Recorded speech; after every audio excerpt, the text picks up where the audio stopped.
Olá, seja bem-vindo ao meu canal. Hoje nós vamos falar sobre o terceiro capítulo da novela Gênesis e a primeira fase que, infelizmente, terminou.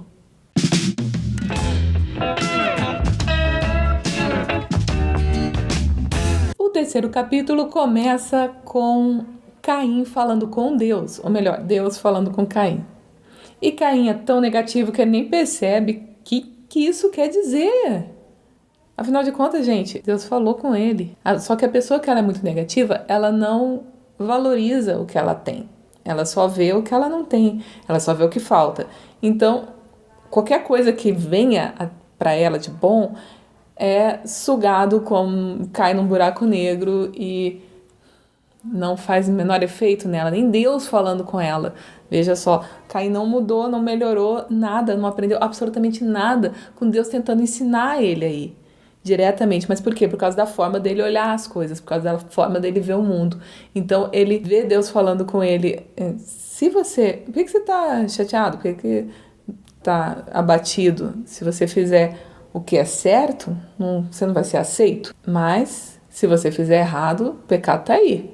É responsabilidade tua dominar esse impulso. Imagino que Caim, na mente distorcida dele, tenha pensado o que a novela mostrou, que Deus estava mostrando que ele estava errado e que Abel é que estava certo. E não foi isso que Deus falou. E isso é bem interessante, porque você vê que a forma da pessoa ver as coisas, o mundo, o padrão de pensamento que ela usa, é o que ela vai usar para interpretar tudo, até o que vem de Deus. Vem uma palavra de Deus ali mostrando para você o que você faz, o que você deve fazer para mudar a sua situação, para sair dessa situação ruim que você tá, ou para mudar a sua condição de vida, ou para mudar o resultado que você está colhendo, começar a colher o que você quer de fato, e o que Deus quer que você colha de fato. Então Deus ensina, mas a pessoa, se ela vê de uma forma errada, ela distorce aquele ensinamento. A pessoa ouve Deus falar, mas ela pega a interpretação que o diabo dá para ela, através do próprio olhar errado que ela já construiu durante toda a vida. Mas como é que faz para mudar esse olhar, Vanessa? Tem uma forma de mudar esse olhar? Sim, tem como mudar. Se não tivesse como Caim agir de uma forma diferente, Deus não teria nem cobrado isso dele, não teria nem falado isso para ele. Era possível, sim, naquele momento, ele escolher ouvir a Deus e entender o que Deus estava querendo dizer para ele. E a gente vai falar depois em próximos vídeos. No meu blog tem muitos textos sobre isso, sobre padrão de pensamento, sobre mudança de pensamento. A gente vai falar aqui no canal também. Mas, no momento, pegue o que você está aprendendo aqui e já aplica na sua vida, que já vai começar a melhorar bastante. Padrão de pensamento a gente muda aos poucos, a gente muda nas coisinhas pequenas do dia a dia. Mas isso é assunto para outro vídeo, então depois. Então Caim foi falar com Abel e exatamente como diz a Bíblia, exatamente assim. Olha só. E falou Caim com seu irmão Abel e sucedeu que, estando eles no campo, se levantou Caim contra seu irmão Abel e o matou. Assim, isso, só esse pequeno versículo, essa pequena frase, mas lá na novela a explicação foi perfeita. Caim falou com Abel e culpou Abel e brigou com Abel e eles discutiram e Caim matou Abel. O que vem depois é bem impressionante, porque acredito que a maioria não pensa no que aconteceu com Adão e Eva depois da morte de Abel. E a novela mostrou o sofrimento dos dois, os dois indo enterrar Abel, e foi realmente um momento bem pesado, assim, marcante da novela, do capítulo. Eles percebem que foi Caim o responsável pela morte de Abel, e Adão então se dá conta de que a responsabilidade de todas aquelas desgraças que estão acontecendo na vida dele é dele mesmo, pelo erro que ele cometeu, pela desobediência lá no Jardim do Éden. E o que segue, meus amigos, é uma sequência fantástica, porque finalmente a gente tem o arrependimento de Adão. A gente tem o arrependimento de Eva, mas a gente tem um diálogo bem legal entre Adão e Eva, em que ele reconhece que ele era o responsável ali e que ele errou mais do que ela até, porque ela foi enganada e ele não. Então Adão começa a se quebrantar, a falar com Deus, a dizer que ele fez tudo errado e a expressar o seu desejo de reconciliação e a cantar a música Jardim da Inocência. Quando eu ouvi isso, quando eu comecei a ouvir introdução da música, eu falei, não, Record, não vai fazer isso comigo, não vai fazer isso comigo. Mas ela fez isso comigo, com todos nós. E nos presenteou com uma cena fantástica de arrependimento, de verdade, porque quem já passou por isso se lembrou com certeza do momento em que reconheceu seus erros, em que reconheceu quem era de verdade o responsável pelos problemas que você estava vivendo na vida, que a culpa não é dos outros, que você não é vítima, você enxergou todos os seus erros, todas as suas falhas, toda a sua condição, real condição, e o que você perdeu, o que você desprezou, o que Deus quer te dar e que você desprezou. E aquele momento de saudade, Adão expressando aquela saudade, eu não vou chorar de novo. Não, Adão expressando aquela saudade do jardim, entendendo que Deus plantou para ele, que Deus deu tudo para ele, que ele tinha tudo ali, que ele jogou fora por egoísmo, por burrice. E dizendo para Deus, eu sei que eu não mereço. E quem não passou por isso, mas está passando nesse momento por essa situação de sofrimento e de falar, poxa, eu não sei o que está acontecendo comigo, mas naquela hora que começa a falar com Deus, se percebe, isso é o trabalho do próprio Espírito Santo, fazer a pessoa entender quem ela é, a situação espiritual dela. Não importa se ela está em igreja, se ela já é da igreja desde que nasceu, se ela conhece a palavra, se ela já ouviu falar, se ela nem gosta, não importa. O que importa é que naquele momento, quando ela começa a falar com Deus, ela se enxerga, parece um espelho, espiritualmente falando na frente dela, ela começa a ver como ela é por dentro, ela começa a ver que ela não merece coisa nenhuma e que Deus tentou dar tudo para ela, Deus quer dar tudo para ela. E que, olha, ela nem quer mais aquele monte de coisa que ela queria até há pouco tempo que ela estava reclamando. Ela só quer ser aceita por Deus, de novo. E naquele momento que Adão reconhece isso, admite isso e se entrega e se derrama ali diante de Deus, Deus responde. Deus responde imediatamente. Como que ele responde? Derramando uma chuva que, na minha visão, representa o cuidado de Deus, representa Deus falando, olha, você pode contar comigo, eu estou aqui, eu te recebi, eu te aceitei e eu vou derramar sobre a sua vida tudo aquilo que você precisa de novo. Naquele momento, Adão não voltou fisicamente para o jardim do Éden, mas o jardim começou a nascer dentro dele. E é o que acontece com todo mundo que busca Deus, porque o encontra, como está escrito mesmo na Bíblia, todo mundo que busca Ele com sinceridade encontra, e encontra também esse jardim dentro de si. Começa a nascer naquele deserto, começa a frutificar, e aquela paz enche a tua alma, e você já não está mais sozinho, você sabe que não está mais sozinho, você tem segurança, você tem estabilidade emocional, você não tem mais aquele vazio, você não tem mais aquela angústia, tudo vai embora, e fica só aquela paz e aquela condição perfeita de você pensar, de você raciocinar, de você tomar decisões e fazer escolhas corretas para a sua vida, agora com uma direção. Por isso, depois que Adão e Eva se consertam ali, eles criam o próximo filho deles que nasce logo em seguida, o nome dele é Sete. Eles criam ele diferente, eles criam ele no temor de Deus, eles criam ele entendendo quem Deus é, eles já sabem buscar Deus, eles já sabem ofertar a Deus, eles já sabem adorar a Deus, que a adoração ela era feita através das ofertas, através do momento em que eles entregavam, ofereciam o melhor deles para Deus. É a coisa que muita gente já perdeu hoje, essa noção de que tem que dar para Deus.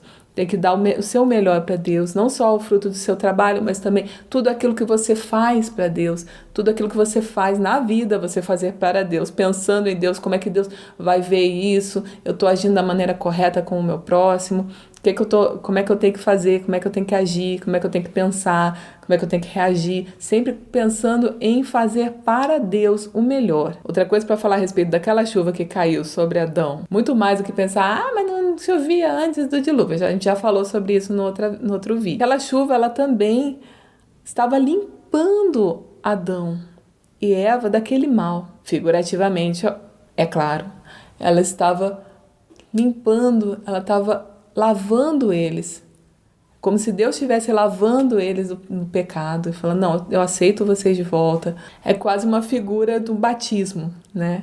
Quando você desce as águas para matar aquela velha criatura, representando o sepultamento da sua vida velha, de tudo que você fez no passado, e agora o nascimento de uma nova vida, de uma nova história, com novas escolhas. Por isso que o batismo tem que ser seguido por mudança de comportamento. E o esforço em se tornar aquela pessoa que Deus quer que você seja com a ajuda dele. Não só na força do seu braço. Você tem que continuar buscando a Deus, entendendo como é que Ele quer que você seja e pedindo para Ele essa ajuda. E aí depois, no final do capítulo, nós temos Caim chegando até as irmãs dele, naquela tribo feminista que elas fizeram. Antes dele chegar lá, a Rená e as outras meninas estavam se divertindo e cantando, aquela coisa bem hedonista. Nós estamos aqui para curtir, para nos divertir. Então, Caim chega lá e acaba com a festa, porque na teoria, ok, nós somos meninas, nós vamos se divertir, tá tudo bonito, aí chega um rapaz ali, todo mundo tá interessado nele. E aí nós temos a polêmica no Twitter, porque você achou que não ia ter polêmica? Você achou que a polêmica ia ser, sei lá, tá chovendo em Adão?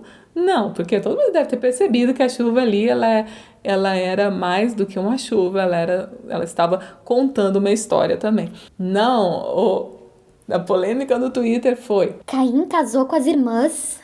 Caim casou com uma irmã. Caim teve um filho com uma irmã. Como assim? Incesto? Só tinham eles na Terra. Tinha gente achando que, por causa do pecado, o Caim ficou com uma irmã. Vamos entender a história como ela de fato aconteceu. Não vamos olhar o pessoal lá atrás como se fosse a gente lá atrás. Como se fosse a nossa sociedade, a nossa forma de viver, nossa família, nossas coisas, nosso código genético lá atrás. Não é. Vamos ver como eram aquelas pessoas. Qual foi o plano de Deus? Senão você vai começar a falar que Deus está errado, né, amigo? Peraí, não tempo. Você tem Adão e Eva.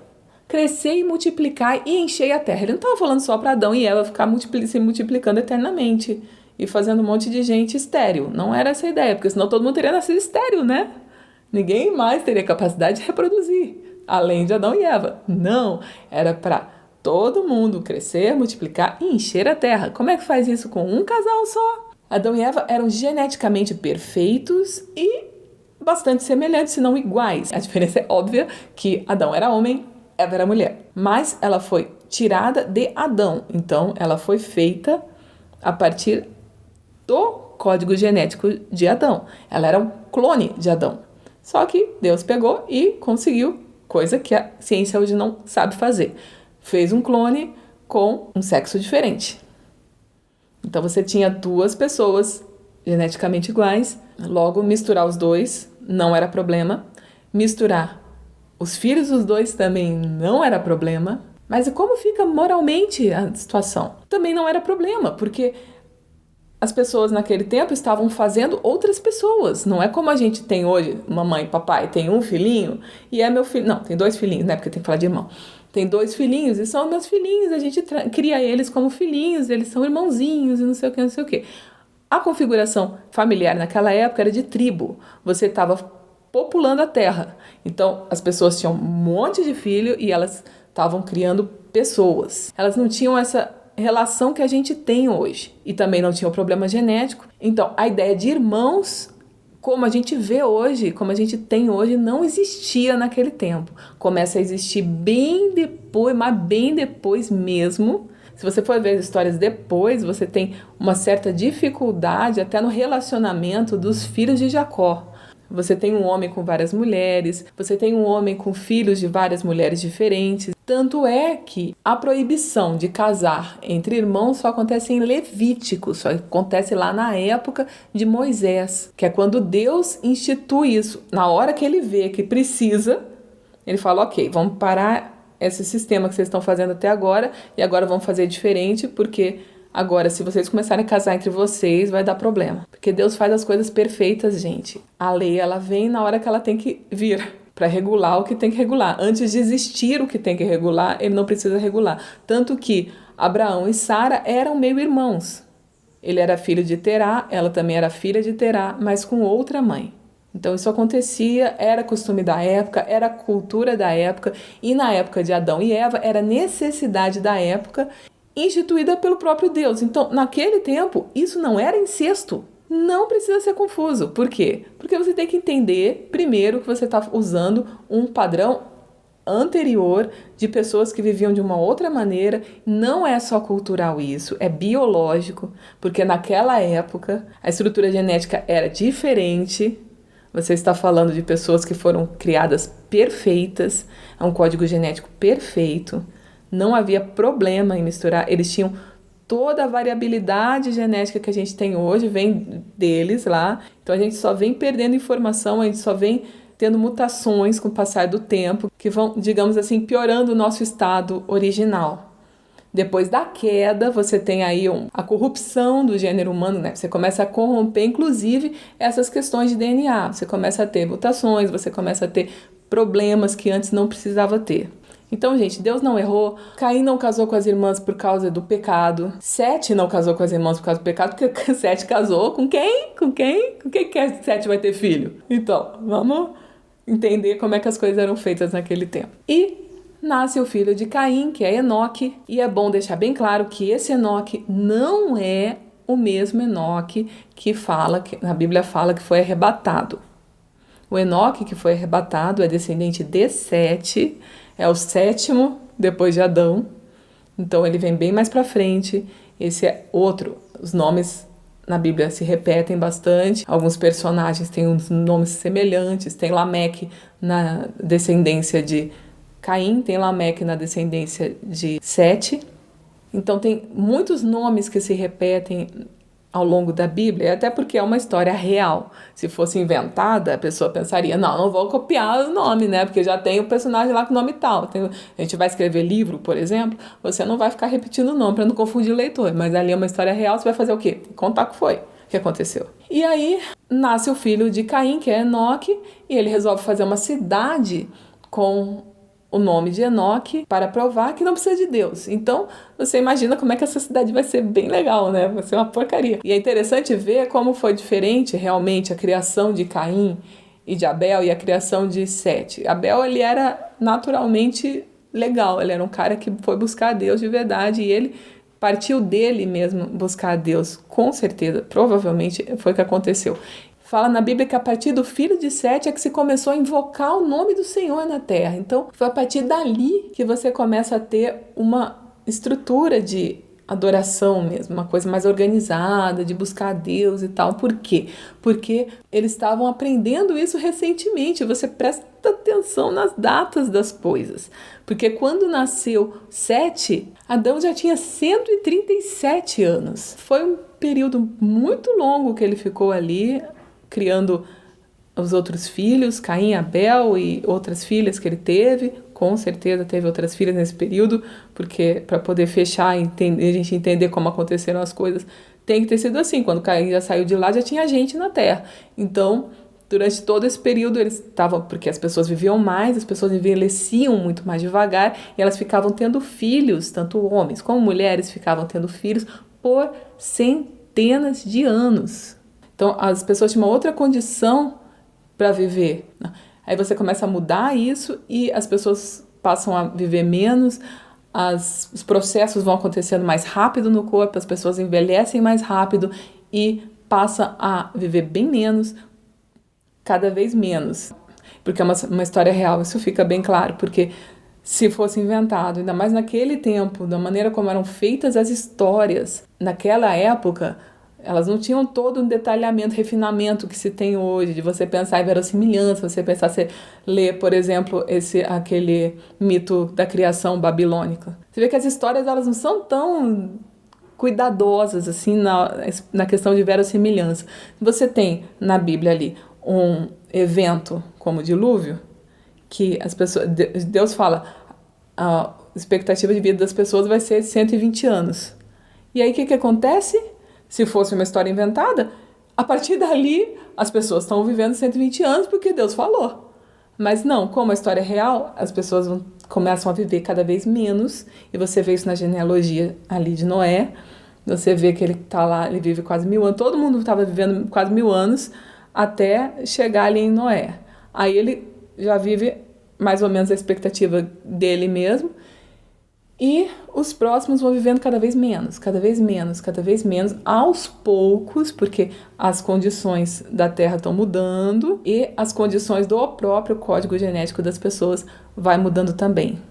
Então, você tem essa queda gradual na expectativa de vida das pessoas, até que chega na época do pai de Abraão, o pessoal está vivendo ainda em torno dos 200 anos, o pessoal está morrendo novinho, em torno dos 200 anos, e dali vai descendo. Jacó ainda vive bastante para os nossos padrões atuais, José vive bastante para os nossos padrões atuais, Moisés vive bastante para os nossos padrões atuais, e bem, Abraão viveu muito bem, não ficou as pessoas de mais de 100 anos que a gente vê hoje, às vezes não consegue andar, às vezes não consegue fazer nada, mas Moisés estava subindo monte no dia da morte dele, com mais de 100 anos de idade. Então você vê que houve essa mudança e ela foi bem gradual. Então é isso, pessoal. Eu fiquei um pouquinho triste pelo fato de ter acabado a primeira fase, porque finalmente Adão e Eva estavam fofinhos, estavam felizinhos, e eu fiquei com muita vontade de ver como é que eles iam viver agora com Deus, como é que era essa redescoberta deles, de descobrir como viver